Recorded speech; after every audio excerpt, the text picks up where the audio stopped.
Jessica, good evening. Right at the police headquarters behind me on Fifth Avenue, Seattle Police Chief Diaz denounced assaults against police officers and property damage. Now, he had a pretty strong stance against ending violence in the city, and Seattle's business community certainly hopes he puts those words into action. First and foremost, let me be clear. The violence and lawbreaking need to stop. After a destructive weekend, Seattle's top cop, Chief Adrian Diaz, made a stand saying that behavior would not be tolerated. These calls for change are being drowned out by relentless violence, mayhem, and illegal behavior. This address follows a string of violent acts during protests, including property damage at City Hall, fires lit in the middle of streets, and an officer getting hit in the head with a bat. In recent days, SPD says they've made at least 24 arrests. Diaz also addressed violence from officers. I also know that some will state that the behavior is justified because of these actions of some of the police officers.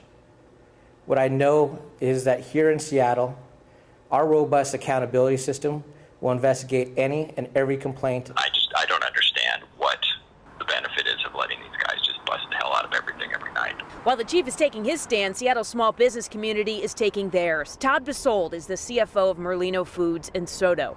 He's one of 550 concerned members of Seattle's business community who signed a pledge asking for city council to acknowledge their safety concerns before they voted to overrule the mayor's veto on defunding the police. He feels the city, especially the council, is not listening.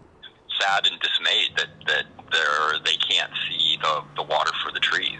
With the city council paving the way for 100 less officers and no navigation team to monitor camps and direct unhoused folks to resources, Besold says if SPD cannot get a handle on crime, the trend of boarded up buildings and businesses skipping out of town will only continue.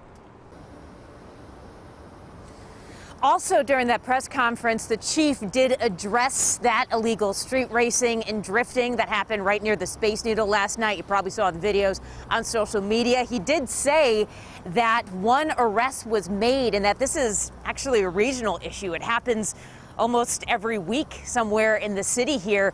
But he did, during that conference, plead with organizers, asking them to stop those shows because they are very dangerous and potentially deadly. Live in Seattle tonight, Vanessa Mashanya, King 5 News.